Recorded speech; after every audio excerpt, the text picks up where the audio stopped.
नमस्ते बच्चों, मैं doctor Anuja Sharma, associate professor Sanskrit, government college Tonk में हूँ। आज हम किराता जूनियम में प्रथम सर्ग का भाग 19वां पढ़ेंगे। भाग 19वां में हमने 19वां श्लोक लिया है। इसमें वह दुर्योधन के राज्य से जो गुप्तचर आता है वो अपने महाराज युधिष्ठिर को सारे समाचार बताता है दुर्योधन के राज्य की, वो दुर्योधन किस तरह से राजनीति का पालन कर रहा है। अब हम इसमें आगे देखेंगे कि जो इस श्लोक में कि उसके जो योद्धा हैं, दुर्योधन के जो योद्धा हैं, वो पूरे प्राणपण से उसके लिए सब कुछ त्याग करने को तैयार हैं। क्यों? क्योंकि उसने अपने योद्धाओं को, अपने सैनिकों को खुश कर रखा है। जब वो अच्छा कार्य करते हैं तो उनको भरपूर पारितोषिक देता है, उनका सम्मान करता है। तो उसके योद्धा जो है वो पूरे प्राण न्यौछावर करने को तैयार रहते हैं दुर्योधन के लिए। 19वां श्लोक है, देखिए।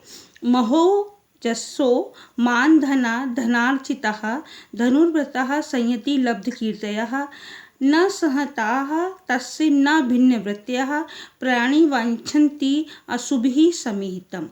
मतलब जो दुर्योधन के योद्धा हैं कैसे हैं? महोजसो, महान यशस्वी, महान ओजस्वी हैं। और वो क्या कर रहे हैं? महोजस्वी से है महान ओजस्वी, मतलब उन बड़े पराक्रमी वाले। मान धना, सम्मान ही जिनका धन है। धनार्चितः, जो धन से संपन्न है। धन से संपन्न क्यों है? क्योंकि दुर्योधन ने उनको लक्ष्मी देकर सम्मानित किया हुआ है। ऐसे जो धनुर्भृतः, धनुर्धर हैं, वो संयति लब्ध कीर्तयः, जिन्होंने कीर्ति प्राप्त करी है। संयति माने युद्ध में। ऐसे जो धनुर्धर योद्धा हैं वो न सहतः तस्य न भिन्नवृत्तयः, ना तो वो स्वार्थ के लिए मिले हुए हैं, सहता माने मिले हुए हैं, और ना ही आपस में उनके अगर परस्पर विरोध है तो वो एक दूसरे का विरोधी नहीं है। मतलब युद्ध में वो मतलब टीम भावना से वो युद्ध करते हैं। मतलब ये नहीं कि कोई एक दूसरे को नीचा दिखा रहा है।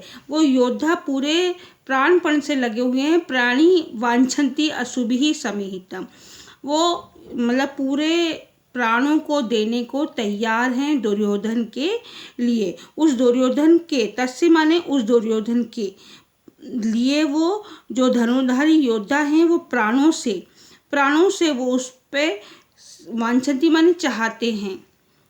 वो अपने प्राण भी दुर्योधन के लिए न्यौछावर करना चाहते हैं। तो यहाँ पे जो विशेषणों का प्रयोग हुआ है साभिप्राय है। वास्तव में उसके जो सैनिक हैं वो वैसे ही हैं जैसे इसमें विशेषण महो जस्सो मान धना धनार्चितः, ये जो हैं ये सब विशेषण हैं दुर्योधन के सैनिकों के लिए।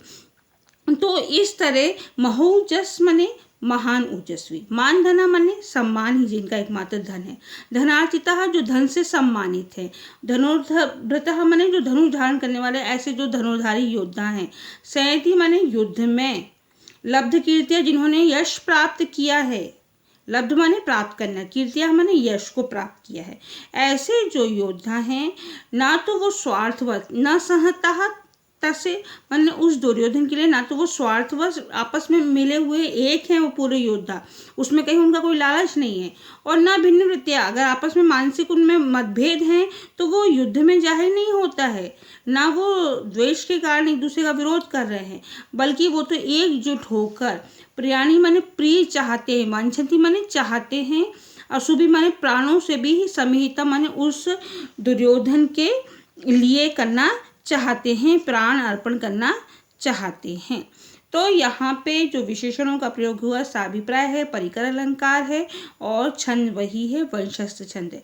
तो इस तरह गुप्तचर ने आके बताया है अपने महाराज युधिष्ठिर को। प्रथम सर्ग में 19वां श्लोक है ये, कि दुर्योधन की नीति के बारे में उसने बता दिया है, साम दान दंड भेद के बारे में बताया है, किस तरह से उसने साम दान कर रहा है, किस तरह से दंड विधान है, किस तरह से भेद वो जान रहा है, उसने गुप्तचरों को नियुक्त किया है।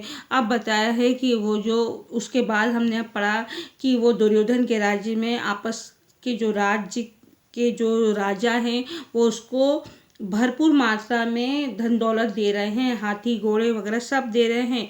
इतने हाथी दान में दे रहे हैं कि उनके जो मज्जल से उसका जो आंगन है सभा भवन का वो भरा रहता है, गीला रहता है।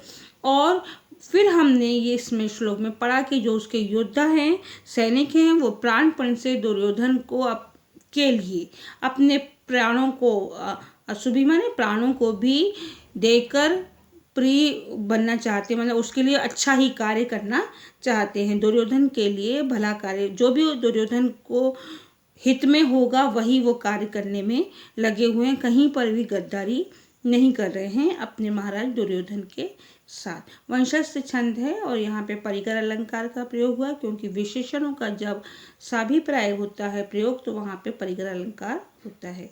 आज हम इतना ही पढ़ेंगे, आगे का हम आगे के श्लोक में पढ़ेंगे। धन्यवाद।